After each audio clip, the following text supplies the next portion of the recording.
मेरा नाम जलेश्वर कुमार यादव है। आप देख रहे हैं सब तक न्यूज JKY की आवाज़। न्यूज के अंत तक बने रहिएगा।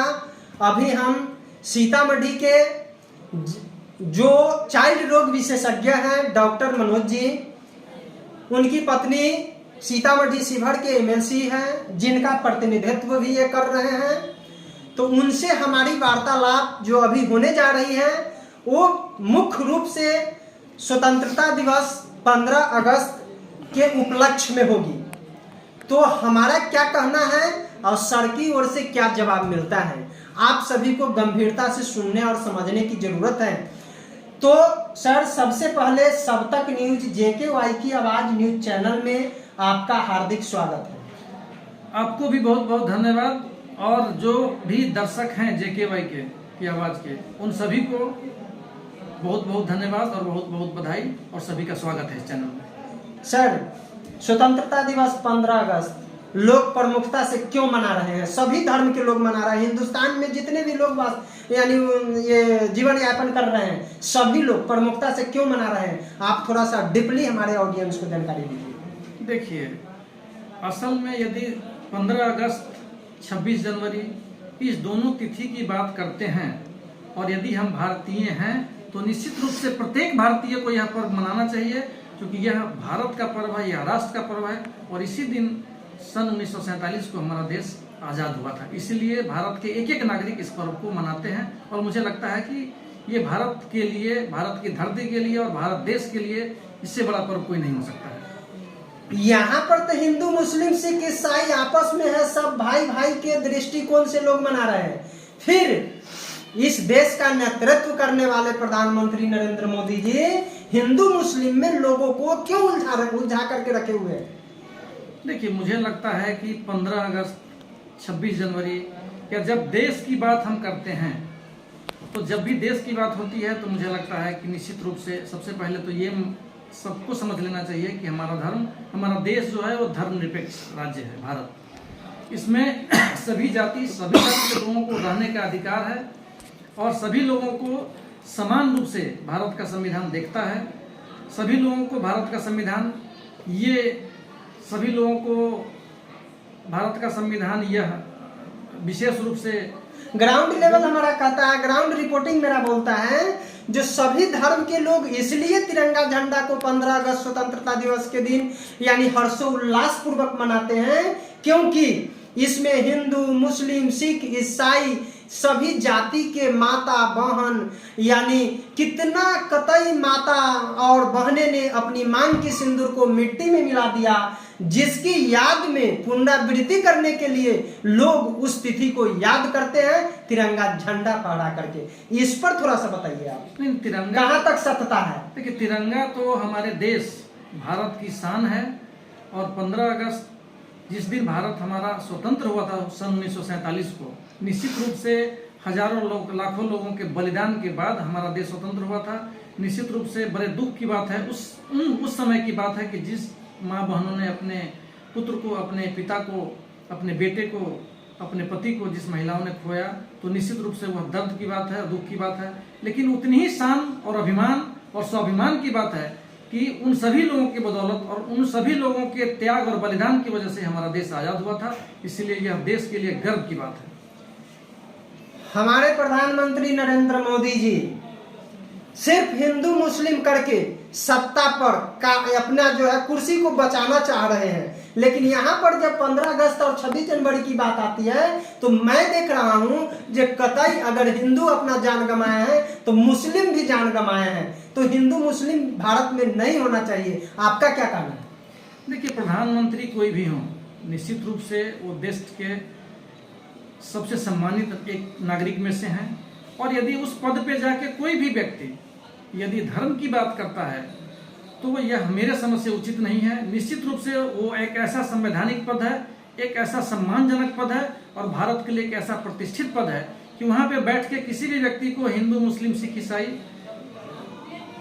को बराबर बराबर नजरों से देखना चाहिए। और कहीं पे हिंदू मुसलमान की राजनीति नहीं होनी चाहिए। देश हित की बात होनी चाहिए, देश की अखंडता और एकता की बात होनी चाहिए, देश के संप्रभुता की बात होनी चाहिए और देश कैसे आगे विकास करेगा और भारत माता के भारत माता की धरती भारत कैसे सुरक्षित रहेगी, इस पर विचार होनी चाहिए और इस पर बात होनी चाहिए, ना कि हिंदू और मुस्लिम की बात होनी चाहिए। सदन में राहुल गांधी जी अभी क्या है, फ्लाइंग किस कौन चीज है, उस पर जो है भाजपा के लोग काफी जो है तत्परता से कटाक्ष कर रहे हैं, पेपरबाजी हो रही है, social media, print media, electronic media जितना है सब गर्दा उड़ा करके अपनी अपनी बात को रख रहे हैं। वहीं मणिपुर में जो महिला को निर्वस्त्र करके पीटा गया, उस पर भाजपा के लोग चुप क्यों थे और यहाँ पर प्रमुखता से आग बबूला क्यों है, आप डीपली बताइए हमारे ऑडियंस को। जहाँ तक माननीय राहुल गांधी ने संसद में क्या किया था, खासकर फ्लाइंग किस की बात, ये मुझे जानकारी नहीं है।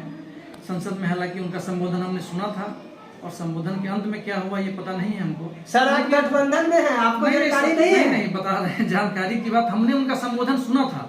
जब अविश्वास प्रस्ताव लाया गया था तो निश्चित रूप से उन्होंने संसद में अपना संबोधन किया था, संसद को अविश्वास प्रस्ताव के समर्थन में। तो उन्होंने मणिपुर की चर्चा विस्तार से की थी और इस अविश्वास प्रस्ताव को लाने का मुझे समझ में आता है कि सबसे बड़ा मुख्य कारण था कि देश के प्रधानमंत्री और खासकर भाजपा, इस गठबंधन जो एनडीए गठबंधन है, वो लोग मणिपुर हिंसा के बारे में और मणिपुर की जो स्थिति है, जो सौहार्दपूर्ण वातावरण मणिपुर का बिगड़ा हुआ है, उसके बारे में कहीं से कुछ बोला नहीं जा रहा था। तो लोगों को लगा, विपक्ष को लगा, इंडिया को लगा कि नहीं, यदि हम अविश्वास प्रस्ताव लाते हैं तो कम से कम इस बहाने भी प्रधानमंत्री जी की मजबूरी होगी बोलना कि नहीं, कम से कम मणिपुर मामले में बोले। और इस पर विस्तार से संसद में चर्चा हुई है और निश्चित रूप से यह देश के लिए बहुत दुखदायी पल है जो मणिपुर में हुआ है। ये मुझे लगता है कि देश के किसी भी राज्य में ऐसा नहीं होना चाहिए और ये कहने में कोई गुरेज नहीं है कि जो स्थिति वहाँ है, मणिपुर की राज्य सरकार 100% फेल्योर है और वहाँ के मुख्यमंत्री को मुझे लगता है कि नैतिकता के आधार पर मुख्यमंत्री बने रहने का कोई अधिकार नहीं है। राहुल गांधी जी पर जो कटाक्ष किया जा रहा है, क्या भाजपा के लोग सही कर रहे हैं? देखिए, संसद में मणिपुर की बात होनी चाहिए, संसद में हरियाणा की बात होनी चाहिए, संसद में देश की बात होनी चाहिए, संसद में विकास की बात होनी चाहिए और संसद में महंगाई कैसे कम होगी उसकी बात होनी चाहिए, संसद में रोजगार कैसे सृजित होगा उसकी बात होनी चाहिए। संसद में किसी पर्सनल व्यक्ति के ऊपर कोई कटाक्ष, किसी तरह की टीका टिप्पणी, मुझे लगता है कि यह संसद के मर्यादा के लिए भी ठीक नहीं है और भारत देश के लिए भी ठीक नहीं है। जिस चीज के लिए संसद बना है महाशय, संसद में निश्चित रूप से देश के विकास के लिए, सर्वांगीण विकास के लिए और देश की मान मर्यादा को कैसे बनाए रखना है अंतर्राष्ट्रीय स्तर पर, इस सब की बात होनी चाहिए। यहाँ पर लोग जो है फ्लाइंग किस के पीछे लगा हुआ है, देश में रोजगार कैसे बढ़ेगा, हमारे देश के युवा सब नौकरी में कैसे जाएगा, स्वरोजगार में कैसे जाएगा, उस पर कोई भी देश के नेता बोलने को तैयार नहीं है। आप क्या कहना चाहेंगे उन नेताओं को? देखिए, मैं फिर कहता हूँ कि देश के लिए कुछ बातें हैं जो सबसे प्रमुख हैं। सबसे पहला तो लोगों को शिक्षा, स्वास्थ्य, बिजली, पानी, रोड, रोजगार और विधि व्यवस्था, यदि इतनी चीजें जनता को सुगमता से यदि हासिल हो जाती है और महंगाई पे अंकुश, महंगाई मुझे लगता है कि आज चरम सीमा पे है।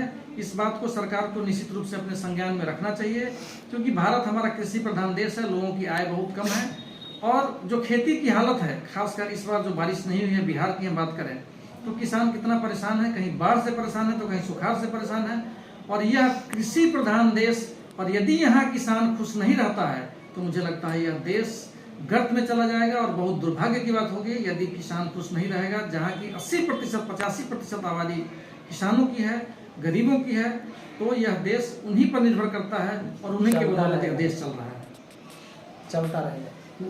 हमारा कहना है सर, जो अभी इंडिया के महिला पाकिस्तान में जाकर के शादी कर रही है, पाकिस्तान की महिला हिंदुस्तान में आकर के शादी कर रही है, क्या आपके देश की जो यानी ये सुरक्षा व्यवस्था जो है वो पूरी तरह से चौपट हो चुका है? देखिए, फिर ये दोनों अलग अलग विषय है। यदि हिंदुस्तान की महिला पाकिस्तान में शादी कर रही है या पाकिस्तान की महिला हिंदुस्तान में शादी कर रही है, बहुत ऐसे भारतीय हैं जो विदेश में शादी किए हैं, रशिया है, यूएस है, कनाडा है, जर्मनी है, तो और वहाँ की महिलाएं भी, रशिया की महिलाएं भी यूएस की महिलाएं भी हिंदुओं से शादी किए हैं वो वही बात हम बता रहे हैं वहां से कि शादी की है, तो यह कोई गैर कानूनी काम नहीं है। यह अंतर्राष्ट्रीय लेवल पे ऐसा होता है कि एक देश के लोग दूसरे देश के लोग से शादी करते हैं। आर्थिक आपसी सामंजस्य से जब वो शादी करते हैं कोई दिक्कत नहीं, लेकिन गैर कानूनी तरीके से यदि किसी महिला की यदि किसी पुरुष की एंट्री किसी देश में होती है तो यह देश के लिए ठीक नहीं है। यहाँ तो 4-4 बच्चा लेकर के चला आया है, 3-3 बच्चा 2-2 बच्चा लेकर के चला गया है, तो क्या ये गैर कानूनी है कि नहीं है? अब इसकी जानकारी हमें नहीं है कि गैर कानूनी है कि नहीं। बिना पासपोर्ट के उनकी एंट्री है कि पासपोर्ट के साथ, उस पर मुझे लगता है कि छानबीन हो रही है। विदेश मंत्रालय उसको देख रहा है, जैसा होगा निश्चित रूप से कार्रवाई। ग्राउंड रिपोर्टिंग बता रहा है विदाउट यानी पासपोर्ट का जो है एक दूसरे का एंट्री हो गया है। अब इसकी जानकारी नहीं है, इसलिए हम इस पर कुछ नहीं बोलेंगे। चलिए, आप नहीं बोलिएगा तो ये चीज बताइए हमको, स्वतंत्रता दिवस 15 अगस्त के मद्देनजर आप सीतामढ़ी और शिवहर के साथ पूरे प्रदेशवासियों को क्या संदेश व्यक्त करना चाह रहे हैं? देखिए, हम बहुत गर्व और शान से ये कहना चाहते हैं कि भारत 15 अगस्त को अपना 76वां स्वतंत्रता दिवस मनाएगा, और यह भारत ही नहीं पूरे भारतवासियों के लिए, 140 करोड़ भारतीय के लिए इससे बड़ा कोई पर्व नहीं हो सकता है। इसलिए इस महान पर्व पे हम जितने भी शिवहर और सीतामढ़ी जिला वासियों के साथ साथ पूरे बिहार वासियों और पूरे देशवासियों को, और जो लोग भारतीय विदेश में रहते हैं उन सभी को 15 अगस्त अर्थात स्वतंत्रता दिवस की हार्दिक शुभकामना और ढेर सारी बधाई देना चाहते हैं।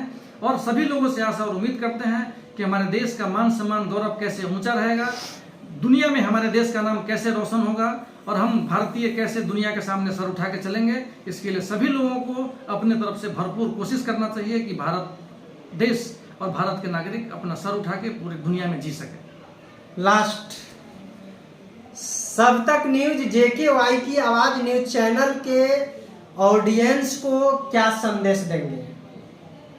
मुझे लगता है कि आपका भी न्यूज चैनल बड़ा चैनल है और पूरे भारत के लोग देखते हैं, संख्या काफ़ी है। तो आज इस 15 अगस्त के अवसर पर, जो 15 अगस्त हमारा आने वाला है, 15 अगस्त के अवसर पर हम आपके पूरे देश प्रदेश और बिहार वासियों के साथ साथ आपके भी जितने व्यूअर्स हैं उन सभी को एक बार 15 अगस्त की बहुत बहुत शुभकामना और ढेर सारी बधाई देते हैं। और एक बात एडवांस में कह देना चाहते हैं कि 15 अगस्त के बाद तुरंत रक्षाबंधन और जन्माष्टमी आने वाला है, तो आपके चैनल के माध्यम से 15 अगस्त के साथ साथ स्वतंत्रता दिवस के साथ साथ हम रक्षाबंधन जो भाई बहन का पर्व का त्यौहार है और जन्माष्टमी की भी हम बहुत बहुत शुभकामना और बधाई देना चाहते हैं आपके आपके चैनल के माध्यम से अपने दर्शकों को। तो ये थे डॉक्टर मनोज जी, जिन्होंने अपनी बात को आप तक पूरी प्रमुखता से पहुंचाने की कोशिश किए हैं। आप सभी से मेरा अपील है, इनकी बातों को एक दूसरे तक पहुंचाने की कोशिश करिए, और हम नेक्स्ट बातें करेंगे नेक्स्ट एपिसोड में। हमारे चैनल को YouTube में जाइएगा, सब तक न्यूज JKY की आवाज लिखिएगा और सर्च मारिए, मेरा चैनल खुलेगा। लाल बटन दबाकर सब्सक्राइब करिए, नोटिफिकेशन वाली बटन को ऑन कर दीजिए। हम फिर मिलते हैं अगले एपिसोड में, अब तक के लिए जय हिंद।